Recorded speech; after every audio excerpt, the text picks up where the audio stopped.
The barracks of the Zerthan 22nd War Division hummed with the low growl of victorious warriors. A dozen soldiers lounged across the sprawling chamber, their scaled bodies draped in combat-worn armor, the scent of battle still clinging to them. The walls were lined with trophies, pieces of armor, severed banners, and fragments of weapons taken from fallen enemies. Hovering above them, holographic projections cycled through footage of their latest conquest, Earth. Laughter rippled through the room as the warriors recounted their triumphs. One of the younger soldiers, Varnak, gestured toward a flickering display showcasing human relics, primitive books, crude flags, and digital records of ancient legends. They worship stories, he scoffed, flicking a clawed finger through an archived Earth transmission. A grainy image of a bearded man wielding a lightning bolt filled the screen. Zeus, they called him, a sky god ruling from a mountaintop. Can you imagine?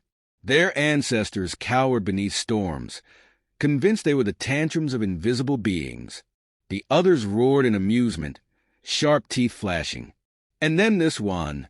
Another soldier chimed in, enlarging an image of a golden hammer-wielding figure.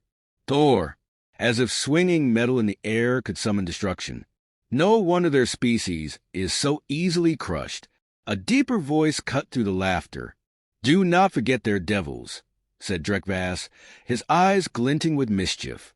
Humans fear creatures they have never seen. They believe in demons lurking in shadows, waiting to consume their souls. What kind of race terrifies itself with its own imagination? More laughter. The warriors basked in the absurdity of it all. An entire species gripped by fear of things that never existed. A heavy footstep silenced them.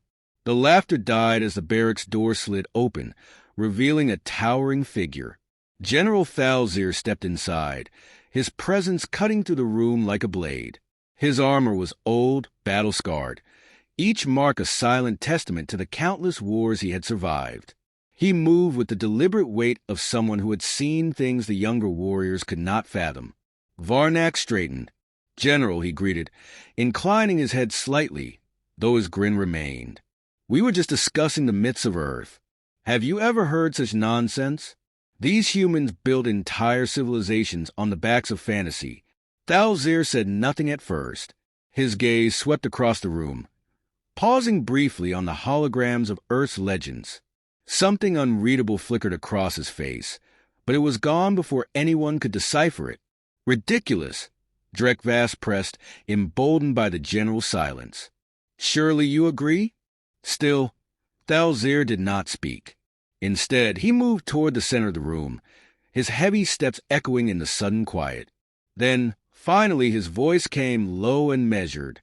You find these myths amusing, he said, but you do not know the truth behind them. The weight of his words hung in the air, replacing the easy laughter with something colder. The warriors exchanged glances, waiting for him to explain. Thalzir exhaled slowly, his eyes distant, as if recalling something long buried. When he spoke again, his voice carried a gravity that none of them had ever heard before. You mock their gods, their devils, their legends. But I tell you this. There are things in this universe that do not need to be real to be dangerous. A flicker of unease passed through the younger soldiers. Varnak let out a short, dismissive breath. Surely you don't mean to suggest.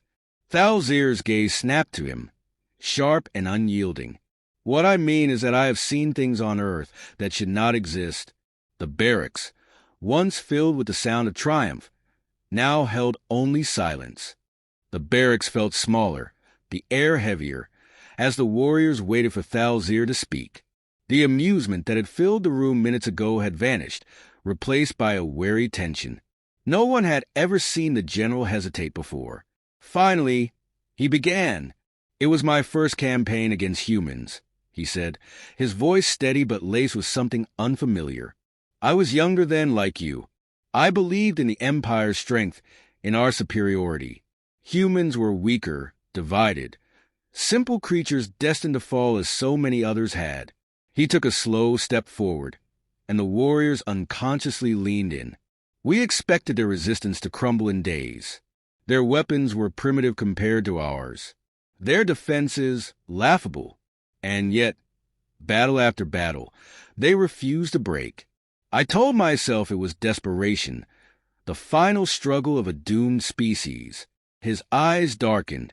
Then I saw what was waiting for us in their ruins. A ripple of unease spread through the warriors, but no one interrupted. It was in a place they called Carpathia, a remote sector, unimportant. We had crushed every stronghold in the region. The human soldiers had been wiped out. There was nothing left but ash and silence. He paused, or so we thought. His claws flexed at his sides. I led a squad into the mountains to confirm the area's subjugation. The skies were thick with smoke, the ground torn by our artillery. And yet, as we marched through the wreckage, my unit began to change. A young soldier shifted uncomfortably, but Thalzir pressed on. The others grew restless. They spoke of shadows moving where there were none, of whispers drifting through the wind. I dismissed it as human trickery. But then, his voice lowered. Then the sky went dark. A flickering pulse ran through the barracks' overhead lights, though no one seemed to notice. The sun had not set. It was midday, but the light simply vanished. Our armor sensors failed. The air became thick wrong. I gave the order to retreat, but the moment the words left my mouth, we heard them. His gaze swept the room, locking onto each warrior in turn. Footsteps, hundreds of them, surrounding us. But when we turned, there was no one there. Drekvass let out a nervous breath. Human gorillas. No, Thalzir's voice was sharp. It was not humans. Silence. They came from the blackness. Figures draped in armor that did not belong to any single era. Some bore swords, others rifles centuries older than our warships. And they moved without sound. His expression darkened. They did not charge. They did not speak. They only watched. And then, one by one, my warriors began to fall. A cold shudder passed through the gathered soldiers. I fired my weapon into the darkness. Thalzir continued. The energy round struck, but there was no impact, no resistance. As if the figures were never there. But they were. I could see them. I could hear them.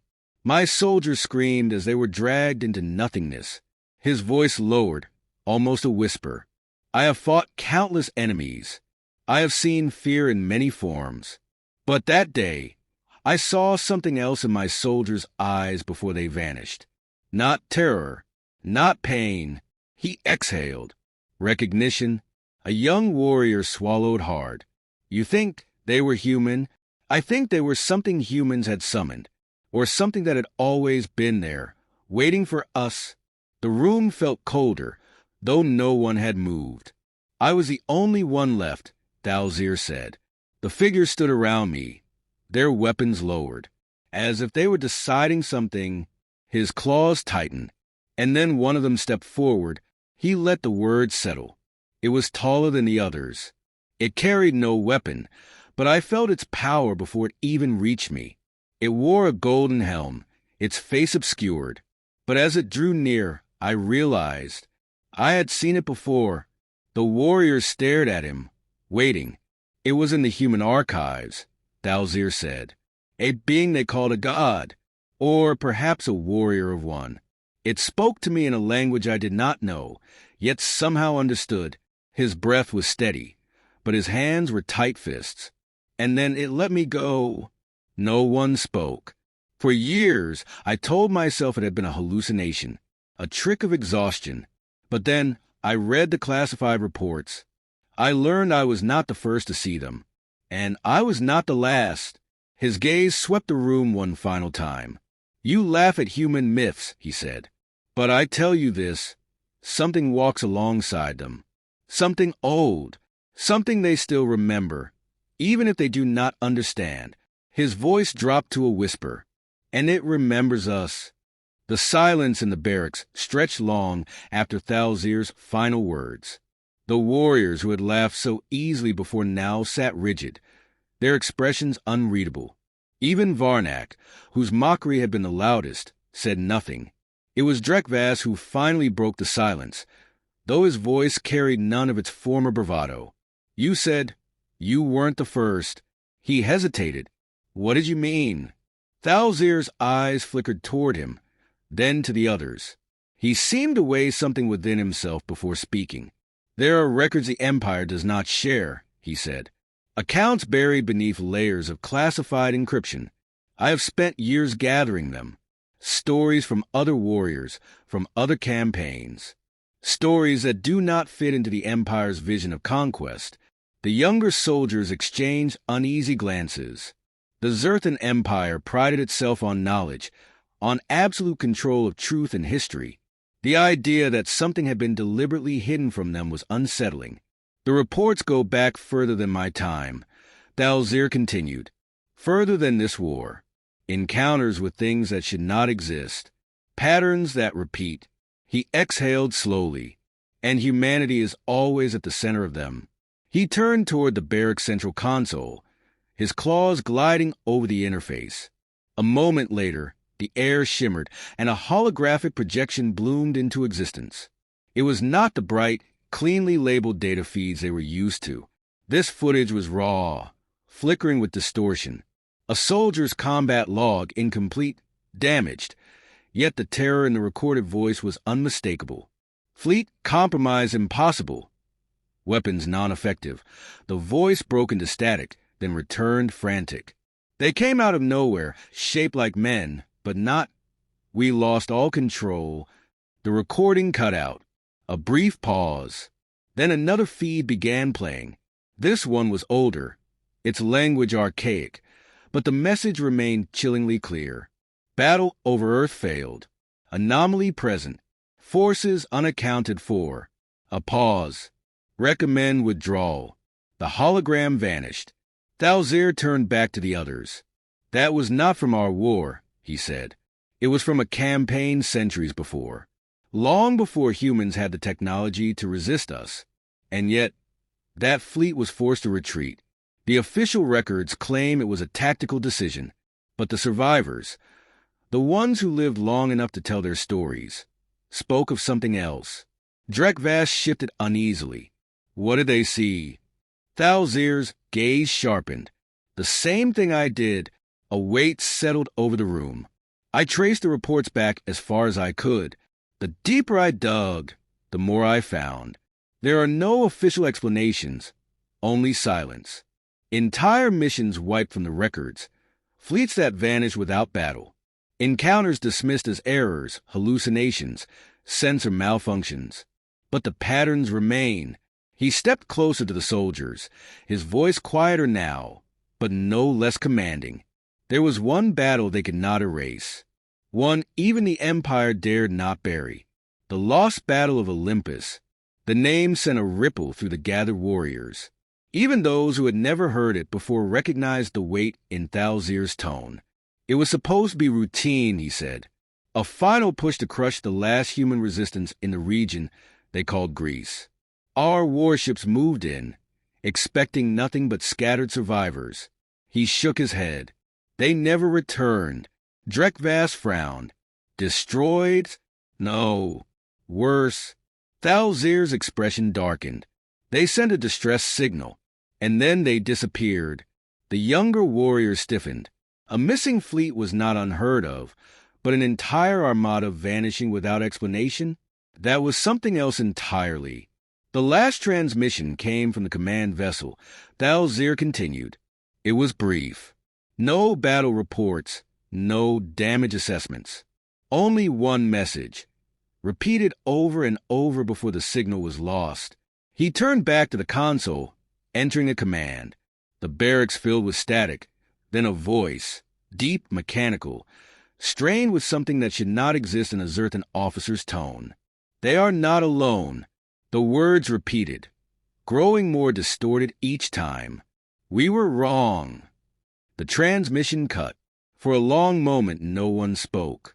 Finally, Varnak found his voice, though it was quieter than before. "You're saying they fought something else?" "I'm saying Thalzir said, his voice steady, that our empire has always believed itself to be the strongest force in this galaxy, that we crush, conquer, and erase, that our wars are one-sided. He let the silence stretch before finishing. But Earth was never truly conquered. The barracks felt smaller now, the walls closing in. They believe in myths, Thalzir said, and we have laughed at them for it. But what if belief itself is a power we do not understand? What if the stories they tell are not simply history, but something waiting to wake? No one answered, but in the eyes of the younger warriors, there was no laughter left. The barracks felt colder now, the weight of Thalzir's words pressing into the silence like an unseen force. No one moved. No one dared to speak. The laughter from earlier, the smug dismissal of human myths, felt like a distant memory, something foolish, something dangerous. Drekvass clenched his jaw, his ridged brow furrowed. If all of this is true, he said slowly, why hasn't the Empire warned us? If entire fleets have vanished, if something else is out there, why keep it secret? Thalzir studied him for a long moment. Because the Empire does not acknowledge things it cannot control, he said. And because we are not meant to ask these questions. Varnak, who had remained silent since the last transmission, exhaled sharply. His arrogance was gone, but defiance still burned in his eyes. We are warriors, not philosophers. If there is a threat, then we destroy it. Thalzir shook his head. You do not understand. His gaze swept the room. You still think this is about battle, about weapons. But what I saw, what the others saw, was not something you can kill. Varnak's jaw tightened. Everything dies. Thalzir stepped forward, the dim lighting casting deep shadows across his battle-worn face. Is that what you think? He asked, voice quieter now. Then tell me, warrior, what happens when the dead do not stay dead? Varnak faltered. Thalzir let the silence stretch before he spoke again. You mock their myths. But have you ever wondered why humans tell these stories? Why? In every corner of their world, in every culture, they speak of gods and demons, of spirits and lost souls. He let the words settle, because they have seen them. Drekvass inhaled sharply. You're saying? I am saying that the Empire was arrogant, Thalzir interrupted. We believed we were claiming a simple world of flesh and blood. But Earth is more than soil and stone.